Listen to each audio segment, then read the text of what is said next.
এই 7টি কাজ করলে আপনি ফকির হয়ে যাবেন। কোনোভাবেই আপনি রিজিকের মধ্যে বরকত পাবেন না, সারা জীবন একেবারে ফকির হয়ে থাকবেন যদি এই 7টি কাজ আপনি করেন। প্রিয় ভাই বোনেরা, আমরা সকলেই চাই ধনী হতে, অঢেল সম্পদের মালিক হতে, সব ধরনের অভাব অনটন দূর হয়ে যাক। এর জন্য আমরা দিনে রাতে অনেক কষ্ট করে থাকি, অনেক কাজকর্ম করে থাকি। অনেক সময় দেখা যায় ঘরের মধ্যে যত সদস্য থাকে সদস্যগণ সকলেই কাজকর্ম করে, তারপরে তাদের সংসারের মধ্যে অশান্তি লেগেই থাকে, রিজিকের মধ্যে কোনো বরকত থাকে না, শুধু অশান্তি আর অশান্তি। তার কারণ হলো তাদের মধ্যে এই 7টি বদ অভ্যাস দেখা যায়। এই জন্য তাদের সংসারের মধ্যে কোনো ধরনের বরকত আসে না, রহমত আসে না, কোনো ধরনের শান্তি আসে না এবং রিজিকের মধ্যেও কোনো বরকত পাবে না। প্রিয় ভাই বোনেরা, আবার অনেক ফ্যামিলির মধ্যে আপনি দেখবেন তাদের ফ্যামিলিতে অনেক সদস্য রয়েছে, তাদের মধ্যে শুধু 2-1 কাজ করে, তারপরে তাদের মধ্যে শান্তি আর শান্তি, রিজিকের মধ্যে বরকত আর বরকত, কোনো ধরনের কোনো পেরেশানি নেই, হাইতাস নেই। তার কারণ হলো তাদের মধ্যে এই 7টি বদ অভ্যাস নেই। এই বদ অভ্যাস না থাকার কারণে মহান রব্বুল আলামিন তাদের রিজিকের মধ্যে বরকত দান করেন এবং তাদের সংসারের আয়োন্নতির মধ্যে রব্বুল আলামিন বরকত দান করেন এবং তাদেরকে সব ধরনের সচ্ছলতা দান করেন। প্রিয় ভাই বোনেরা, এই 7টি কাজ আপনি কখনো করবেন না। এই 7টি বদ অভ্যাস যদি আপনার মধ্যে থাকে তাহলে আপনি আস্তে আস্তে একেবারে ফকির হয়ে যাবেন, সারা জীবন ফকির থাকবেন, কোনোদিন আপনি ধনী হতে পারবেন না।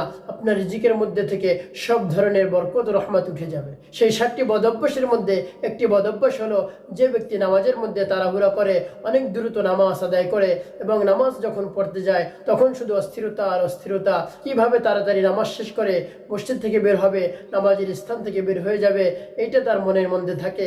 এভাবে তাড়াহুড়ো যদি করে নামাজ পড়ে তার নামাজ কখনো হবে না।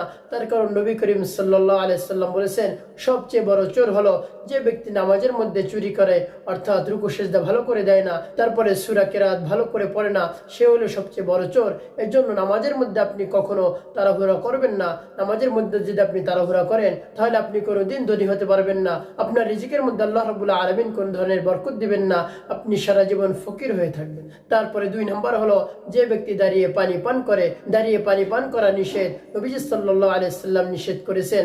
দাঁড়িয়ে পানি পান করে বা খাবার খায় সেটা হলো পশু পাখিতে, তাই মানুষ কখনো সে আশরাফুল মাখলুকাত, সে দাঁড়িয়ে দাঁড়িয়ে খাবার খেতে পারে না, দাঁড়িয়ে দাঁড়িয়ে পানি পান করতে পারে না।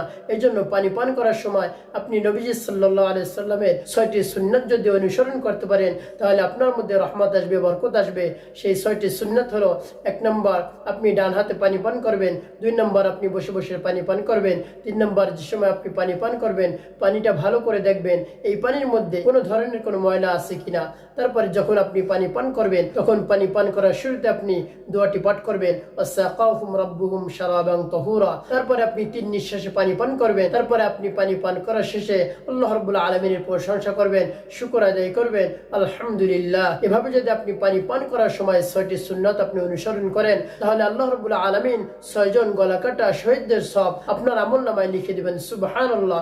এই জন্য নবীজি সাল্লাল্লাহু আলাইহি সাল্লামের সুন্নাতকে যদি আপনি ফলো করতে পারেন মহান রব্বুল আলামিন অবশ্যই আপনার উপর রহমত এবং বরকত নাজিল করবেন, আপনার সংসারের সব ধরনের অভাব অনটন দূর করে দিবেন।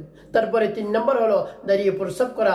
আপনি যদি দাঁড়িয়ে দাঁড়িয়ে প্রস্রাব করেন তাহলে আপনার স্বাস্থ্যের ক্ষতি রয়েছে, কোনোভাবেই সেই প্রস্রাব পরিপূর্ণভাবে আপনি করতে পারবেন না। এই জন্য আপনি দাঁড়িয়ে দাঁড়িয়ে কখনো প্রস্রাব করবেন না। দাঁড়িয়ে দাঁড়িয়ে যদি আপনি প্রস্রাব করেন তাহলে আপনি ফকির হয়ে যাবেন, একেবারে দরিদ্রতা আপনাকে ঘিরাস করে ফেলবে। তারপরে 4 নম্বর হলো প্রস্রাবের স্থানে ওযু করা। আপনি যদি প্রস্রাবের স্থানে দাঁড়িয়ে দাঁড়িয়ে ওযু করেন তাহলে আপনি ফকির হয়ে যাবেন, দারিদ্রতায় আপনাকে গ্রাস করে ফেলবে, তাই কখন আপনি প্রস্রাবের স্থানে বসে ওযু করবেন। তারপরে 5 নম্বর হলো দাঁত দিয়ে নখ কাটা। আপনি যদি দাঁত দিয়ে নখ কাটেন তাহলে আপনি ফকির হয়ে যাবেন। 6 নম্বর হলো ফু দিয়ে বাতি নিবানো।